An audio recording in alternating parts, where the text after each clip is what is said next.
to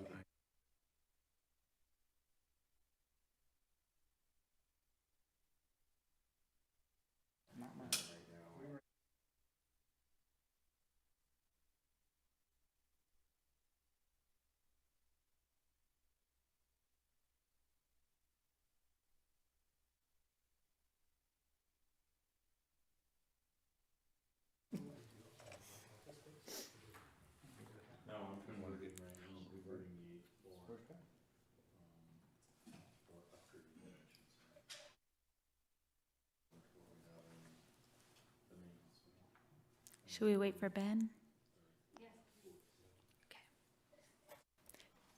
He just went to grab something.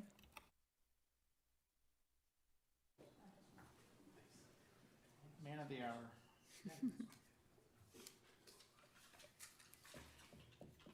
All right, it's August 20th, 6:30, and let the meeting begin. I'd like to call to order. If we could start with the Pledge of Allegiance. Robert, if you want to lead us. Yeah, absolutely. Place your right hand over your heart and recite the Pledge of Allegiance with me. I pledge allegiance to the flag of the United States of America and to the republic for which it stands, one nation, under God, indivisible, with liberty and justice for all. Thank you. All right, if we could have roll call. Chair Phillips. Here. Vice Chair Miller. Present. Commissioner McHouston. Here. Commissioner Mild.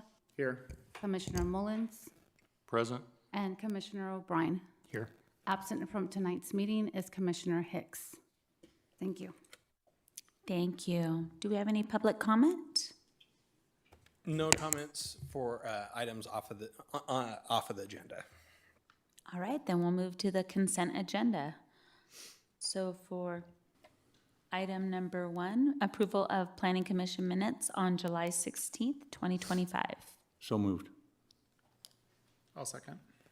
All those in favor? Aye. Aye. Aye. Motion passes. I abstain. I was not present. Okay, motion passes. All right, let's move into the public hearing. Our first item is subject to Millennia, I'm probably going to butcher your name, sorry about that.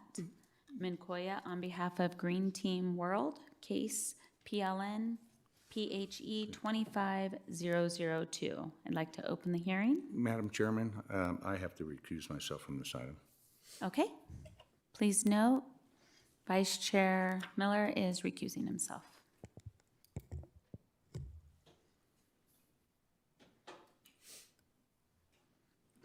All right, Katie will present the public hearing for both PLN PHE 250002 and 0004.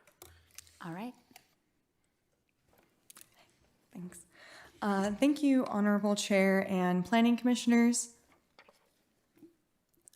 I bring before you today item number 2, case numbers PLN PHE 250002 and 0004.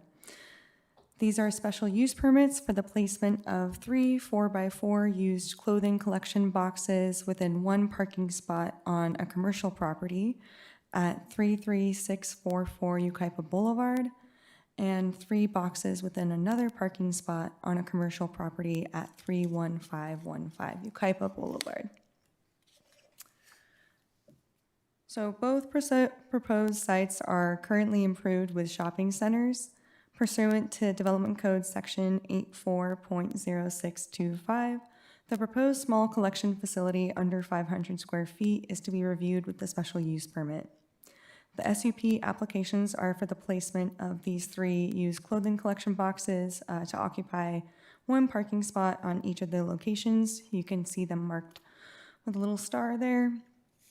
And the applicant, Green Team Worldwide Environmental Group, operated 3 used clothing collection boxes at the Yucaipa Point Shopping Center without an approved land use approval and was therefore cited by the city's code enforcement department in January of this year. Since then, the applicant has been working to achieve compliance with the city's land use requirements. After removing the permitted structures from their original location at Yucaipa Point, the applicant submitted a SUP application for another location at the Yucaipa Valley Shopping Center in February. They submitted a second SUP application for the original unpermitted location in March, and then other textile recycling bins were observed by staff behind the Dollar Tree building in May. However, the structures at that location were quickly removed. The applicant has worked with staff on appropriate placement on site to minimize conflict with the existing site operations. This included proposing that the structures be located at the southern portion of the Vons parking lot in the Yucaipa Valley Shopping Center to sit below the street grade elevation. The Yucaipa Point location was also meant to minimize the view from the public right-of-way by positioning the structures to sit more than 220 feet from the public right-of-way and 50 feet north of the Trader Joe's.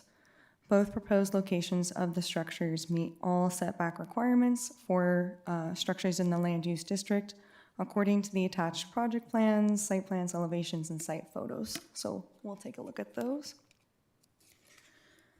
So each textile collection facility comprises of 3 collection bins that are 4 feet wide, 4 feet deep, and 7 feet tall in size. Each bin displays signage with the facility operator contact information and the type of recyclables that will be deposited per development code requirements. The applicant notes that the structure shall be covered with durable, waterproof, and rust-proof paint as pictured. Here you have some site photos of the parking lot locations within the Yucaipa Valley and Yucaipa Point shopping centers. So these are the proposed parking spots. As a part of the project notices were sent to surrounding property owners and 1 public comment was received. 1 resident expressed concerns about potential irregular maintenance causing materials to be left outside of the bin, resulting in nuisances and attracting unhoused individuals in the area. The city's public safety manager, Trevor Benson, and the Yucaipa Police Department also expressed concerns that the proposed projects could attract crime and blight, which would be contrary to Step 4 of the City Council's adopted homeless strategic plan, reduction of attractants. Therefore, it is staff's recommendation that you review the designs of the structures, adopt a categorical exemption pursuant to CEQA, and direct staff to file a notice of exemption. If the proposals are not deemed acceptable, the Planning Commission can deny the special use permits affiliated with case numbers PLN PHE 25002, 0002 and 0004, and find that the projects are exempt from environmental review pursuant to section 15270 of the CEQA guidelines. The applicant is here if the planning commissioners need additional information as well. Thank you. Is the applicant here? All right. Would you like to come up?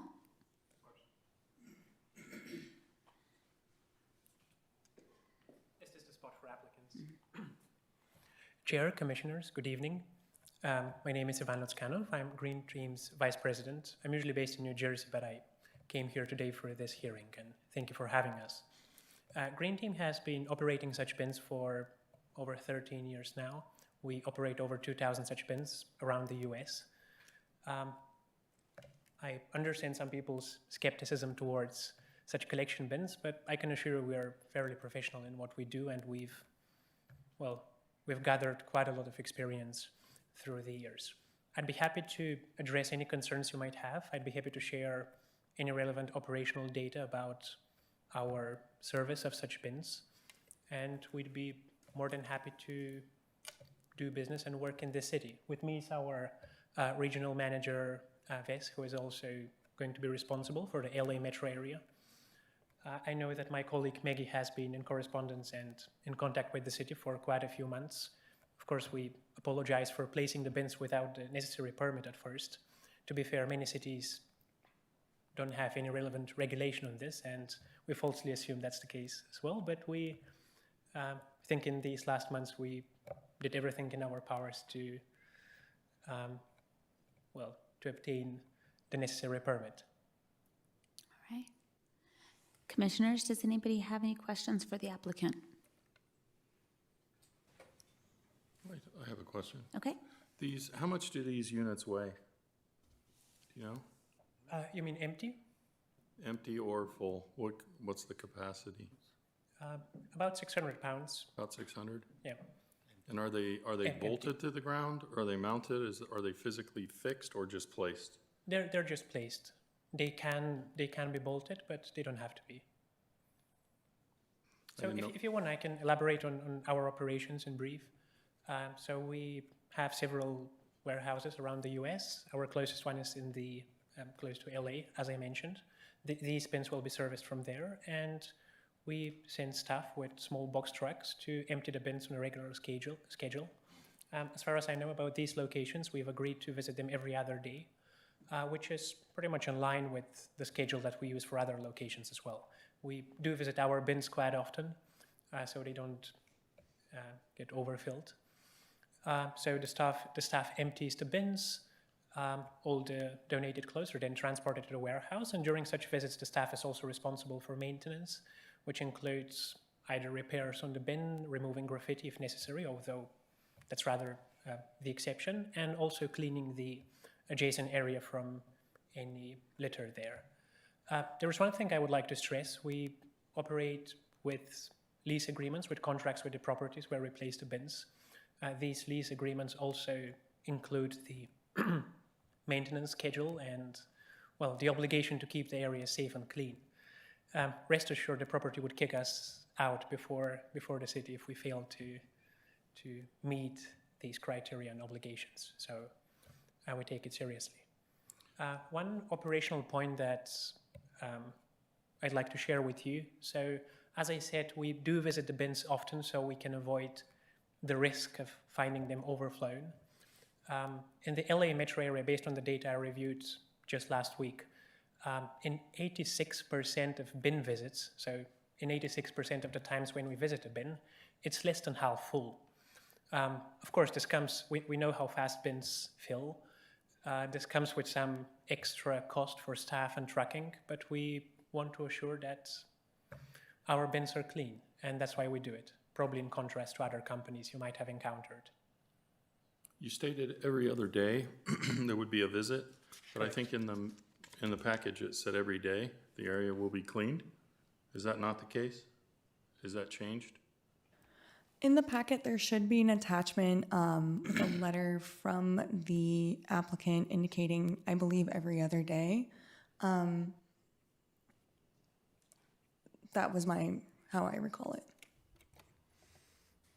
Yeah, the conditions reference their operation plan, and so the operation plan that they provided would have called out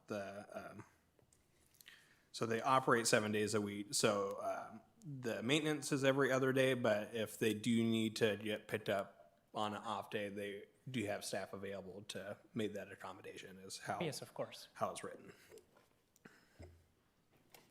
Any other commissioners? Question. Yeah, I'm all for collecting clothes and shoes. I'm just wondering where it's going to end up. You mentioned a warehouse, but then it's probably going to go out of a warehouse somewhere? Yes, I can explain this as well. So we collect the clothes mostly for reuse. So they're usually sold to our partners, who are typically thrift store chains. Gotcha. Then these thrift store chains would resell the clothes to end customers. I can give you more details about one such example of a thrift store chain in Central America, one of our major clients. Actually, both of us had the chance to visit their facilities in Central America last year and to observe their operations. In terms of data, they actually managed to resell in stores about 90% or even more than 90% of the merchandise, which is quite impressive in itself. And the rest they recycle into mattresses for pets.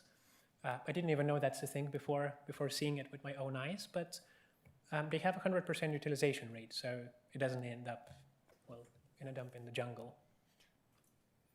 Thanks. I have quick question for you. Do you think in the future you guys would move toward more electronic ways of understanding if it's full or not? There's technology out there for other type of like trash cans per se. If it gets full, it'll notify you, hey, it looks like it's at half capacity. Is that something in the future that you guys might be looking So at? you're probably referring to volume sensors, and we have and are exploring such options. By the way, we also install cameras on some of our bins, which follow, they don't see inside the bin, but we can see what people are potentially throwing outside of the bin. Regarding the volume sensors, although we are exploring this option, we believe that frequent visits and cameras are in a way more reliable, because if there is trash outside of the bin, the volume sensor would never spot it. And our main concern and goal is to not have any clothes or other litter, for that matter, outside of the bin on the parking lot. And that's what would cause the most distress anyway.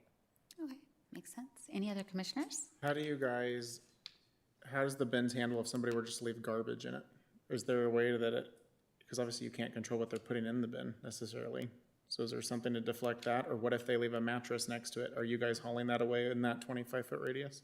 Yeah, we could collect this in the truck. Anything that somebody leaves? Okay. Of course, we cannot promise you that at midnight and someday there won't be any litter outside of the bin. But during every visit, the staff is required to clean up whatever's in the adjacent area. So we would have this in the truck. If there was trash in the bin itself, this will be sorted out in the warehouse. So it doesn't reach the thrift store, obviously. But yeah, everything goes to the truck. Okay, Robert? Do you have any of these bins located anywhere else within the Inland Empire? Sorry, you mean within the city?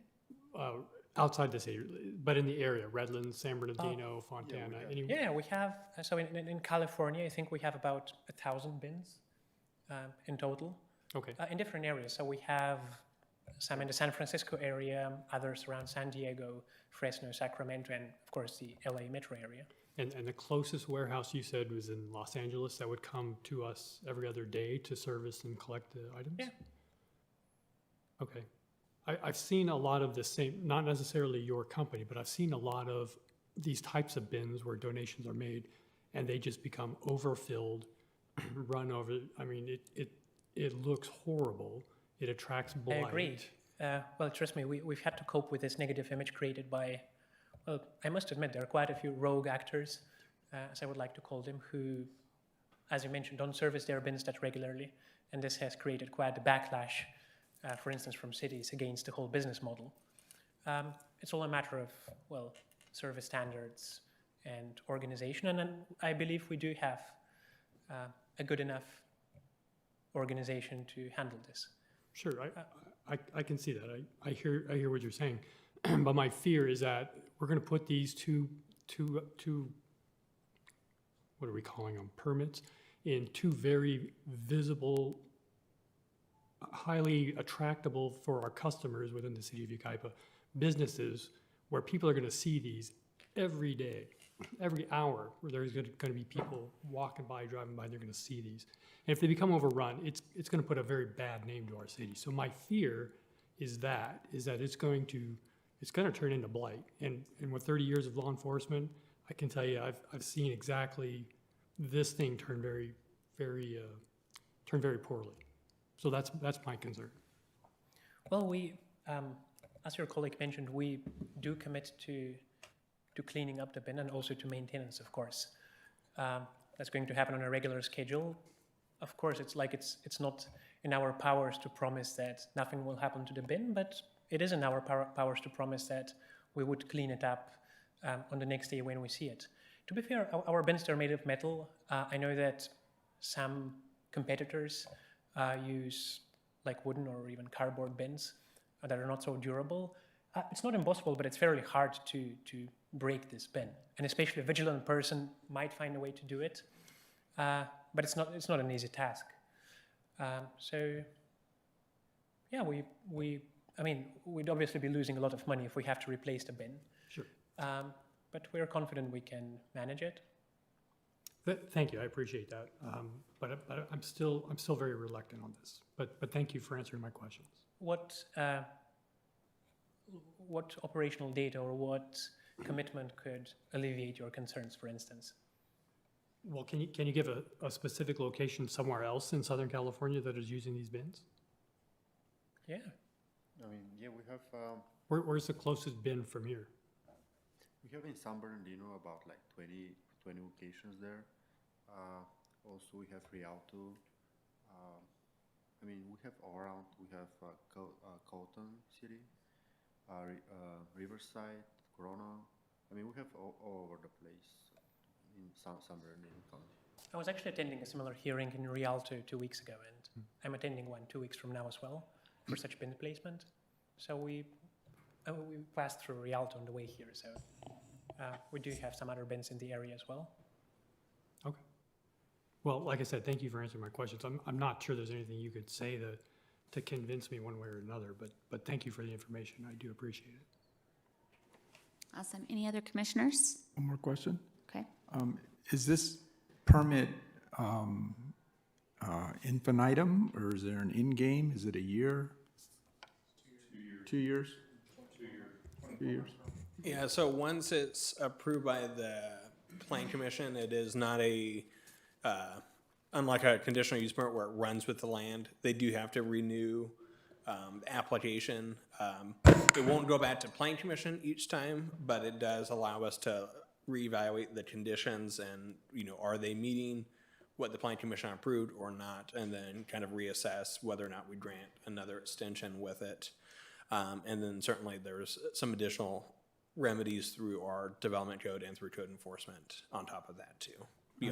I imagine with Robert's concern, maybe any others, that if they're not cleaning up after themselves, we all support helping people, clothes and shoes and whatever. We've got thrift stores and places in town that are helping that way, but during that 2-year period, if there is a problem and they're not cleaning up like we expect, then is there consequences? Yeah, so it would be both the code enforcement action and then the conditions of approval, leveraging those on the project and using those terms as well. Trying to pull them up. So there's a provision on condition number 1, failure to meet any of the conditions shall be grounds for revocation of the permit. So there is kind of that stopgap that if they're not adhering to the standards to which they have presented themselves, then we have the remedy to resolve that issue. Good, thank you. So piggybacking off of that, can we change the term to 12 months and give them 1 year and see how it goes? Yeah, the Plan Commission is within that ground, so it could be condition number 3 be amended to state for 12 months rather than 24, and that could be additional provision as well. And then do want to note, because these are 2 different locations, but we try and combine them together, the conditions would apply universally to both locations, so they would be under the hood under the same standards. Okay. I have another question. Sure. This is a for-profit business. Is there a business license requirement for the city, and do you have a business license to operate? The city does not have a business license requirement for most businesses within the city at this point, so they would not be required to have one. Sorry, can I add something? So we are a for-profit company.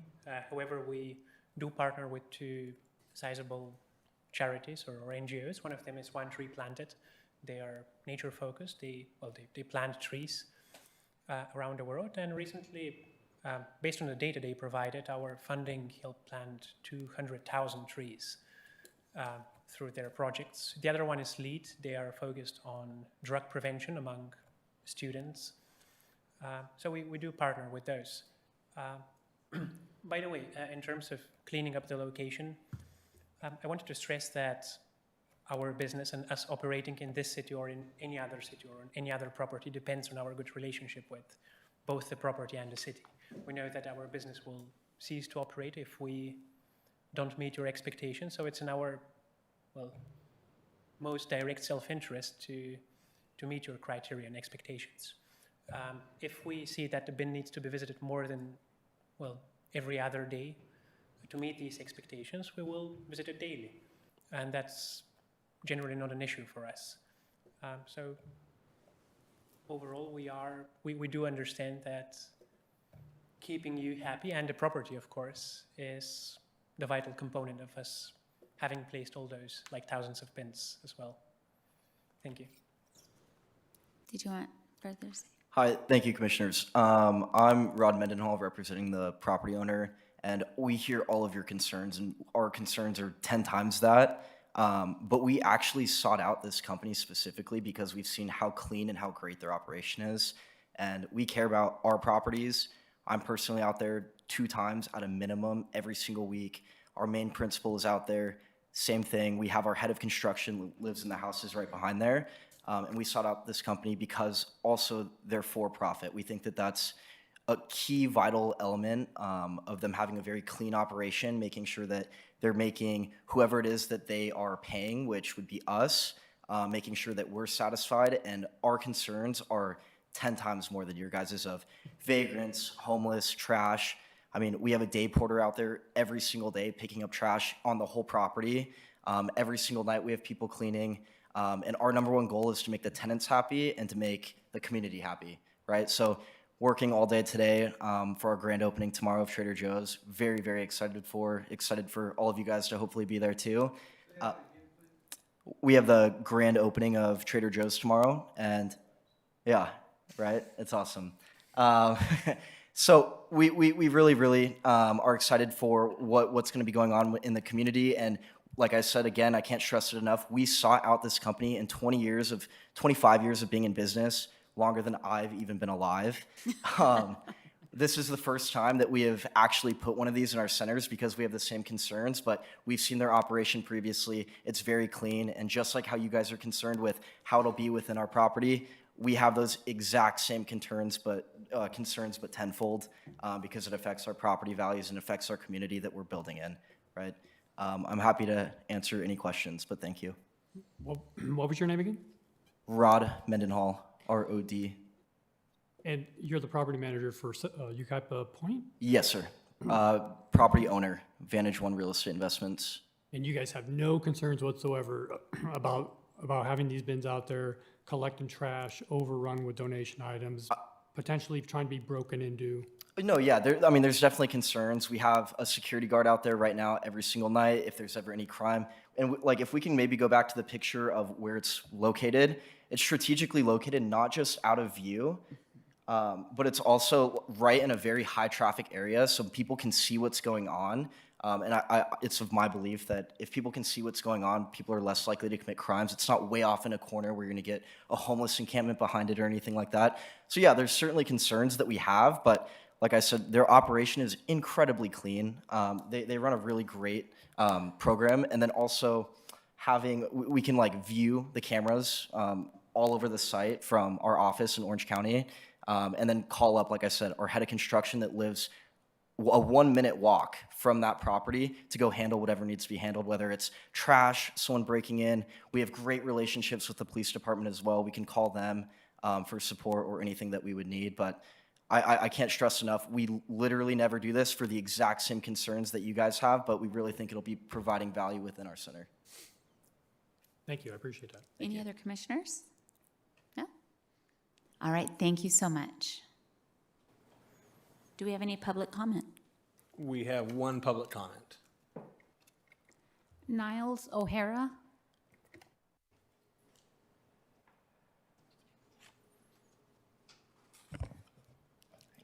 Good evening, commissioners. So I'm here today in regards of what they're talking about, and I just ask you all to consider the facts of what's being proposed here. I would think it would be worthwhile to verify. My impression of the agenda packet was that there was a daily sweeping litter maintenance schedule outline, but it sounds like maybe that might be incorrect. I don't know. What I recall, it said daily. Every single city that I work in, and I think a lot of you can say the same for cities that you visit, these items they attract trouble, they attract nuisance, they attract blight. You also have a great relationship with your sheriff's department. They are telling you we have concerns. As a citizen, we have concerns as well. These objects provide another location for the junkies to hide out and shoot up. On top of all of that, we have local businesses, both here in Yucaipa and Calamasa, These boxes siphon business from our local people and feed it into a federal New Jersey-based model. I understand for the property owner that there is a financial motivation to want to advocate for them. What I'm asking you all here tonight is please consider carefully, consider your local businesses, consider the recommendations of your law enforcement and your safety manager. Thank you. Thank you. Any other public comment? No more comments. Would the applicant like to come and have a rebuttal? I'd like to say one thing. Tom Robinson, Vantage One Real Estate. We've been very patient with this property. We could have signed a number of different tenants. I could have signed Dollar Tree, Dollar General, all sorts of tenants that really wasn't up to our standard where we thought the community was. And I know there's always fear in everything. I'm scared that Trader Joe's is going to be overwhelmed tomorrow and bad things are going to happen. So I'll be out there with our security guards, everyone. There's always a chance of crime. You mentioned mattresses. I love that because we used to have mattresses dumped all the time in our shopping centers until we got cameras that could read the license plates. And when they dumped them, they would get fined and we would go after them civilly. And we filed some lawsuits civilly for a $250 mattress. We don't have that problem in most of our shopping centers. It won't be a problem here because if it is, we'll have them on camera and we'll come to the police department and go, that license plate just dumped that thing. And people, that gets around. So we're very happy with this company. Yeah, of course, everything could go wrong. And that's why in our lease with this company, we have a one-day termination. Long before CUP is violated or anything like that, I don't care about that. They're going to be long gone from our shopping center. And Rod was right, and this is for his first time speaking in front of a planning commission, so good job, Rod. They'll be long gone before anything, and we do have a schedule of maintenance. Every day we have a day porter in there, and we're cleaning up trash all the time in the shopping center, constant. So hopefully you guys can vote for this. If you want to do a year to test it out, fine, but it's not going to be a year. If it's not working out, they'll be gone long before that because of our company. And if you do it a year, what I would ask is that staff, if they haven't had problems or anything, we don't have to come back to planning commission. It's just renewed on a staff level. So if you have any questions, I'm more than happy to answer them, and hopefully see you tomorrow morning at Trader Joe's. Any commissioners? Thank you so much. All right, with that, the public hearing, did you want to say something else? Well, in terms of rebuttal, I wanted to mention two things. So first of all, if there is a concern that visiting the bin every other day is going to be the cause of trouble, I mean, the decision makers here, I'm sure you can promise to visit the bin daily, if this would alleviate some concerns. Second, I would say that about between a third and a half of our employees are based in California, so I wouldn't consider us to be a foreign company. We actually have a strong presence, and this is the state where we have the highest number of warehouses than any other state where we operate. And I do believe we contribute to the local community in terms of, I know that the city or its citizens pay substantial landfill fees. Just last year, we've collected about 40 million pounds of used textiles US-wide, which would have otherwise ended up in landfills. So that is it. Thank you. Thank you. All right, with that, the public hearing is closed, and we'll move on to the commissioner's discussion. So over with Mike. The gentleman that talked about our local vendors or whatever for collecting stuff like this could be affected. I think that's a strong argument. Of course, the police or whatever could see possible concerns that would increase concerns for them. So, I'm trying to weigh helping people, the property owner's strong comments about no problem, they'll be out of here if there's a problem. So I'm still thinking about it. Okay, Brandon? I came in here against it, and then after hearing some of that today and the property owner, I lean towards giving them a year and seeing how it goes. And if it becomes a nuisance, then it's gone, and then it's off the table anymore. That's where I lean towards it. Okay. And I would just like to say that after hearing both sides of everything, understanding that the property owner is vetting it, and they're right. They're the ones that have the biggest stake. It's their property. They are very, they try to be precise in who they are choosing for their property. If they've gone out and they've seen other operations to, you know, that are not good, and they see this one and they're vetting it, I think it's something to consider. Plus the concern with the trash and all of that. If they're gonna have a day porter, I'm pretty sure their day porter is not gonna go and say, oh, that's not mine, I'm not touching that. If they're there, they're gonna probably clean it up. So, you know, I'm kind of with Brandon, if we can give them a year, you know, let them prove themselves. And if they prove themselves, that's good. If they don't, then they're done. What's a year, you know? So that's just kind of my 2 cents. Yeah, I've seen some of the bins that were existing, and my concerns are what everyone is speaking about. There's things just not good around it, sitting around it, filling it up, people pulling stuff out of the bins, and I'm just, and I can see where you're saying they could be gone in one day, but just, it's very concerning. Well, they could be gone in one day from Yucaipa Point, But not Vaughn's. not necessarily Vaughn's Shopping Right. Center. So we have no idea what their game plan would be. We have no idea what their camera capabilities are, or if they're even anything similar to what Yucaipa Point has. I still have reservations for the reasons that I've already stated, so I don't want to beat a dead horse. But yeah, I've seen these things throughout the county. I've seen them go bad. But maybe that's just a stigma that I have from seeing those kind of things. So yeah, like I said, I'm not going to beat a dead horse. Sure. Okay, with that, does anybody want to add anything else before we move to potentially making a motion? All right, do we have a motion? Are we going to do motion for each permit? It'd be for both, Or all for in both. one. You could do either them separated out, or you could do them together, because they are technically 2 different locations. The motion and the A through C would be the same for both, but it would just be bespoke to the location. I did want to note, just to clarify some of the camera capabilities that were referenced for Yucaipa Point. The Vaughn Shopping Center has those as well.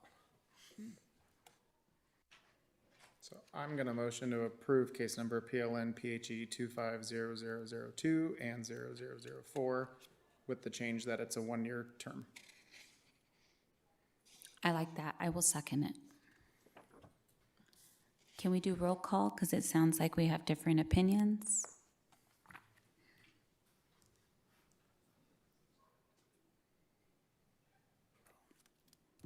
Commissioner Mullins, No. Commissioner O'Brien, No. Commissioner McHouston, Yes. Commissioner Mild, Yes. Chair Phillips. Yes, Thank you. Motion passes. motion passed. All right, if we can move on to the 3rd item. Oh, if somebody can grab Mr. Miller. Almost forgot about him.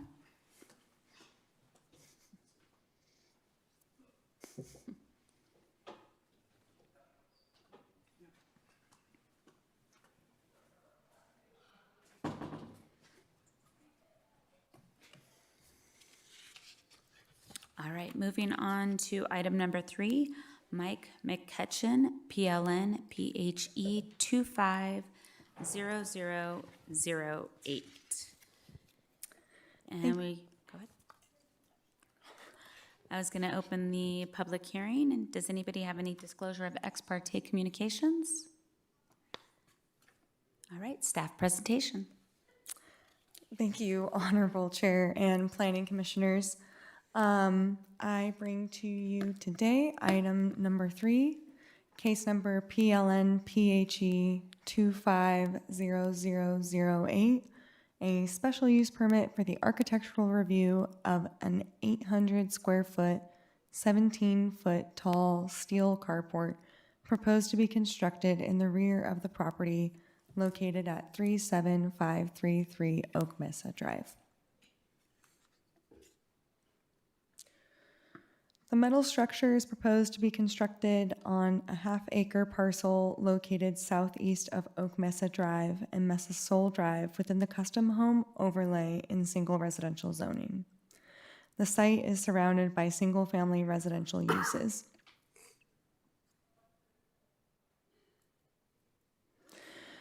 The property is currently improved with a two-story residence that provides 4,386 square feet of living space on site. The structure is proposed to be constructed along the southern portion of the property, 10 feet from the west and rear property line and over 100 feet from the front and west property line. Pursuant to the Development Code, the structure shall meet all development standards associated with the custom home overlay in the single residential land use district. Furthermore, the proposed location of the structure meets all setback requirements for the structures in this district. The steel structure will feature a gable roof and be enclosed on all four sides. The structure will have 15 feet of vertical clearance, but will pitch towards the center with a peak height of about 17 feet. The exterior elevations include dark stone painted horizontal ribbed steel panels intended to emulate stacked stone rock features, in addition to some cocoa brown trim and roofing. Similar to other special use permits and architectural review projects, the proposed architectural elements will best ensure compatibility with the home and other neighboring residential land uses, especially as the structure would be visible from Oak Mesa Drive and includes a door along the street-facing side. And here you have some site photos. As a part of the project notices were sent to surrounding property owners and no comments were received. Therefore, it is staff's recommendation that you review the architectural design of the structure, adopt the special use findings, direct staff to adopt a categorical exemption pursuant to CEQA, and direct staff to file a notice of exemption. And Awesome. If I the believe the applicant is here as well. Thank you. Would the applicant like to come up?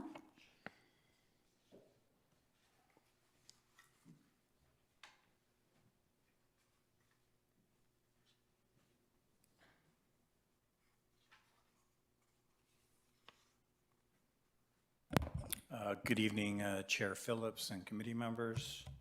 Thank you for your time doing this. My name is Mike McCutcheon. I live at 37533 Oak Mesa Drive, along with my wife Bonnie. I'm here to request a special use permit for a metal building on my property to store my personal recreational vehicle, my RV. The purpose of this project is to put the RV in a safe and secure area where it don't have to worry about people bothering it. It will also improve the appearance of my house. As you saw from the pictures, the RV parked next to the house isn't the greatest look, but a nice structure would be a lot better with a closed door. So aesthetically, it should help with the property values, and it should help also look good for my neighbors. And it should keep everything tidy. Currently in my neighborhood, there are already several carport type RV structures there.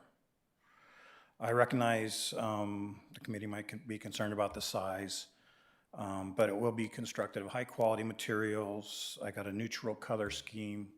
We are considering maybe adding stacked stone to our house in the future, which is why I went with that stacked stone look, and I thought it would blend in nicely.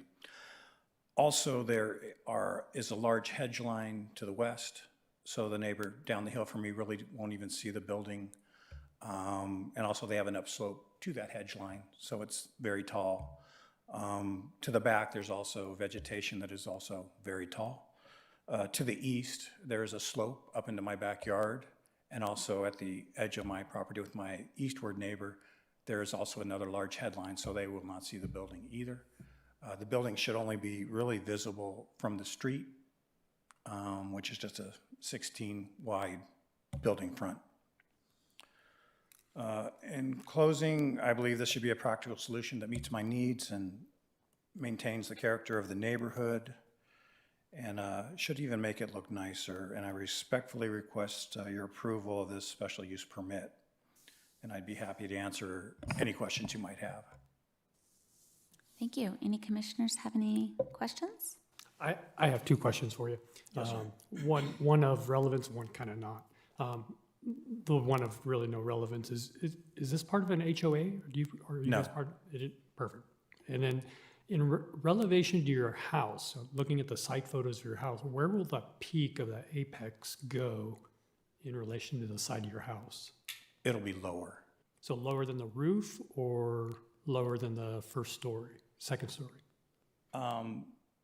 My guess would be Because your motorhome looks like a little bit higher than the middle of that window you see on that pop out. Okay, right there, okay. It'll be higher than the bottom of the window, but that's like 12 feet from the ground to the floor level in the second story. That's 12 feet. It'll be another 5 feet higher than that. Okay, perfect, thank you. Yeah, and it also sets back, so Right. angles will be a little different. Any other commissioners have questions? I'll just add that I have an RV garage door that's 16 foot tall, and that motorhome would barely slide in it, so it's barely gonna be above the tile of that motorhome. So, yeah. I tried to minimize it to make it as small as I could. I was just curious, there is a building back there now, right? No, there's not. Okay, well, I drove by, saw a roof that looked similar to your front house and a nice looking Oh, building back there. there is a small shed. That's my wife, shed for wife. And that is on the, Wait a minute on now. the upper She level. shed. You're kicking her out of the house? No. Oh, okay, just want to make She sure. has Christmas decorations and things she likes to keep out there. I see. But that's the same level as the second story of the house. So when you walk out the second story, you're in the backyard, there's no drop down. So that's at a higher level. And then the shed for husband, which I called it, that is on the lower level on the concrete, the driveway level. I was just curious on that building what it was, so that's good, thanks. Okay. He's got a he shed, or a she shed, now he wants a he shed. I'm trying. I paid the fees. Yeah. Okay. All right, any other commissioners? Okay, thank you so much. Thank you for your time. All right, do we have any public comment? None on this item. Okay. Then with that, we're going to close the public hearing and move on to the commissioners' discussion. Mike, do you have anything that you want to add to this? Nope. Brandon? Nope, I'm good with it. There's other ones up there that aren't the rock look and everything. I think his is gonna be nicer, so I'm good with it. Anyone else? I like the fact that you did use a good color scheme to blend in with the area. Very nice. All right, with that, do we have a motion? I'll motion to approve PLN PHE 250008. I'll second. All those in favor? Aye. Aye. Okay, motion passed. Do we have any announcements? Did want to invite, if there was anyone interested, the local Inland Empire APA, so American Planning Association, is hosting a planning commissioner workshop on September 4th from 6 to 9 in Eastvale. If anyone is interested in going, they do have some sponsorship, so you'll be able to attend at no cost, and it does include a dinner and a drink. And so if you're interested, let me know and I can get it set up with it, and you can learn some planning commissioner tips through the local APA chapter. Awesome. Anything else? All right, it's 7:18 and meeting adjourned.